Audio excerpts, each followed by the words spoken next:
ये आकाशवाणी है। अब आप लवली निगम से समाचार सुनिए।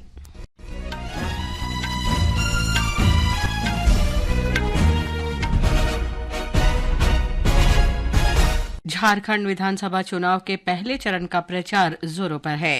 प्रधानमंत्री और भारतीय जनता पार्टी के वरिष्ठ नेता नरेंद्र मोदी ने झारखंड के गुमला में जनसभा को संबोधित किया। श्री मोदी ने कहा कि झारखंड में घुसपैठ रोकने के लिए और पहचान को बचाए रखने के लिए भाजपा की सरकार होनी चाहिए। उन्होंने कहा कि कांग्रेस की सोच आदिवासी विरोधी है। प्रधानमंत्री आज रांची में रोड शो भी करेंगे। वहीं झारखंड मुक्ति मोर्चा के वरिष्ठ नेता हेमंत सोरेन भवनाथपुर, तमाड़ और खिजरी में जनसभाओं को संबोधित करेंगे। राष्ट्रीय जनता दल के तेजस्वी यादव चतरा के हंटरगंज में रैली करेंगे। प्रधानमंत्री ने कहा है कि भाजपा ने हमेशा आदिवासी हितों और कल्याण पर ध्यान रखा है। उन्होंने कहा कि भाजपा के लिए आदिवासी भाई बहनों के आकांक्षाएं और स्वाभिमान हमेशा सर्वोपरि रहा है। झारखंड के बोकारो में चंदनक्यारी विधानसभा क्षेत्र में विजय संकल्प अभियान को संबोधित करते हुए श्री मोदी ने कहा कि पिछले 10 वर्ष में भाजपा सरकार ने राज्य को 3 लाख करोड़ रुपए से अधिक दिए हैं, जो कांग्रेस से 4 गुना अधिक हैं। उन्होंने कहा कि हमने झारखंड बनाया है, इसलिए इसका विकास भी हम ही करेंगे। झारखंड मुक्ति मोर्चा सरकार की आलोचना करते हुए श्री मोदी ने कहा कि सोरेन सरकार ने झारखंड को लूटने का काम किया है, जबकि हम शिक्षा, आवास, रोजगार जैसी सुविधाएं उपलब्ध कराना चाहते हैं। उन्होंने कहा कि राज्य में हमारी सरकार बनी तो हम भ्रष्टाचारियों को सख्त सजा दिलाने का प्रयास करेंगे। आपके हक का पैसा आपके ही काम आएगा। भारतीय जनता पार्टी के वरिष्ठ नेता और गृह मंत्री अमित शाह आज महाराष्ट्र के जलगांव, बुल्ढाना और अमरावती में रैलियों को संबोधित करेंगे। झारखंड विधानसभा की 81 सीटों के लिए पहले चरण में 13 नवंबर को और दूसरे चरण में 20 नवंबर को वोट डाले जाएंगे। महाराष्ट्र की 288 विधानसभा सीटों के लिए 20 नवंबर को मतदान होगा। दोनों राज्यों में मतगणना 23 नवंबर को होगी। झारखंड मुक्ति मोर्चा के वरिष्ठ नेता और झारखंड के मुख्यमंत्री हेमंत सोरेन ने उनके खिलाफ केंद्रीय जांच एजेंसियों के दुरुपयोग का आरोप लगाया है। रांची में एक जनसभा में श्री सोरेन ने कहा कि जनता सभी गतिविधियों पर नजर रख रही है और वो चुनावों में भाजपा को करारा जवाब देगी। हेमंत सोरेन के आरोपों का खंडन करते हुए झारखंड भाजपा प्रमुख बाबूलाल मरांडी ने कहा कि केंद्रीय एजेंसियां अपना काम कर रही हैं।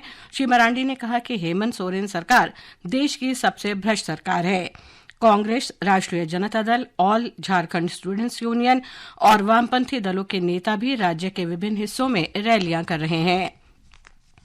जम्मू कश्मीर के बारामूला जिले के सोपोर और श्रीनगर जिले के जबरवा वन क्षेत्र में सुरक्षा बल आतंकरोधी अभियान चला रहे हैं। कश्मीर मंडल के पुलिस प्रवक्ता ने बताया कि श्रीनगर शहर के बाहरी इलाकों के जबरवा वन क्षेत्र में आज सुबह सुरक्षा बलों और आतंकवादियों के बीच मुठभेड़ शुरू हो गई। किसी के हताहत होने की अभी सूचना नहीं है।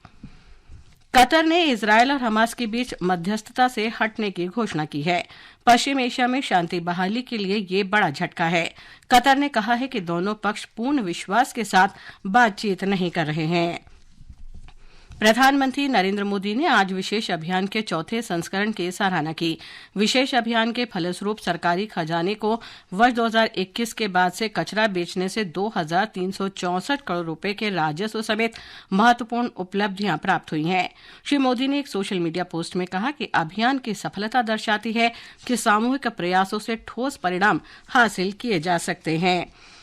रूस के राष्ट्रपति व्लादिमीर पुतिन ने कोरिया के साथ समग्र रणनीतिक भागीदारी की एक संधि पर हस्ताक्षर किए हैं। संधि की प्रस्तावना के अनुसार ये दोनों देशों के हितों के अनुरूप क्षेत्रीय और वैश्विक शांति, सुरक्षा तथा स्थिरता स्थापित करने के लिए है। संधि में कहा गया है कि रूस और उत्तर कोरिया संप्रभुता, क्षेत्रीय अखंडता, अंदरूनी मामलों में हस्तक्षेप नहीं करने की प्रतिबद्धता, समानता तथा अंतर्राष्ट्रीय नीति के अन्य सिद्धांतों का सम्मान करते हैं और अन्य देशों के साथ मित्रता और सहयोगपूर्ण संबंधों का समर्थन करते हैं। दिल्ली और राष्ट्रीय राजधानी क्षेत्र में वायु गुणवत्ता लगातार बेहद खराब श्रेणी में बनी हुई है। केंद्रीय प्रदूषण नियंत्रण बोर्ड के अनुसार आज दोपहर दिल्ली में वायु गुणवत्ता सूचकांक AQI 333 दर्ज किया गया। हमारे संवाददाता ने बताया है कि दिल्ली सरकार के कई प्रयासों के बावजूद प्रदूषण स्तर में वृद्धि हो रही है। इसके साथ ही ये समाचार बुलेटिन समाप्त हुआ।